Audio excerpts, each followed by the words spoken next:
Storm surge o daluyong naman ang naminsala sa Pangasinan. Malakas din ang hangin na tumuklap sa bubong ng ilang bahay. Mula sa Dagupan City, nakatutok live si Claire Lacanilaw Dungca ng GMA Regional TV. Claire?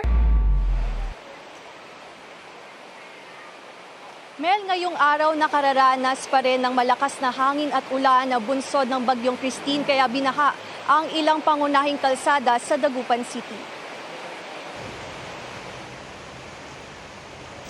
Sumabay ang high tide sa ulang dala ng bagyong Christine. Resulta, binaha ang ilang pangunahing kalsada sa Dagupan City. Apektado tuloy ang ilang negosyo na pinasok ng tubig. Yung mga basura, ma'am, naiiwan po kasi dito.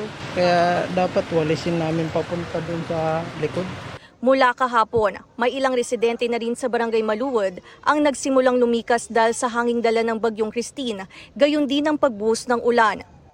Ang bahay ni Gina, natuklap ang bubong dahil sa walang humpay na pagbayo ng hangin. Takot na po kami, kaya umalis na po kami kagabi po, madam. Kaya andito kayong sa evacuation po. Walang ulan pero maghapong naramdaman ng malakas na hangin sa Binmalay. Binaha naman ng Baywalk sa Lingayen, Pangasinan, bunsod ng naranasang storm surge. Pahirap ito sa mga residente at motorista. Umabot hanggang Capitol Beachfront ang baha. May ilang natumbang puno sa Baywalk dahil sa storm surge na sinabayan ng malakas na hangin. Isa sa mga barangay na labis na naapektuhan ng storm surge ang Coastal Barangay ng Manibok. Aabot sa 333 individual ang inilikas sa Narciso Ramos Gym dulot ng storm surge.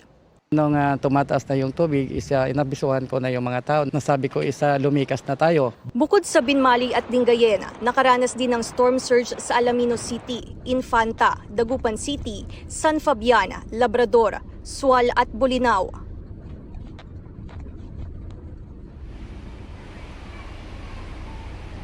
Mel, dito sa Barangay Maluwod sa Dagupan City, posible pang madagdagan ang bilang ng mga evacuees dito sa evacuation center dahil nararanasan pa rin ang malakas na hangin at ulan.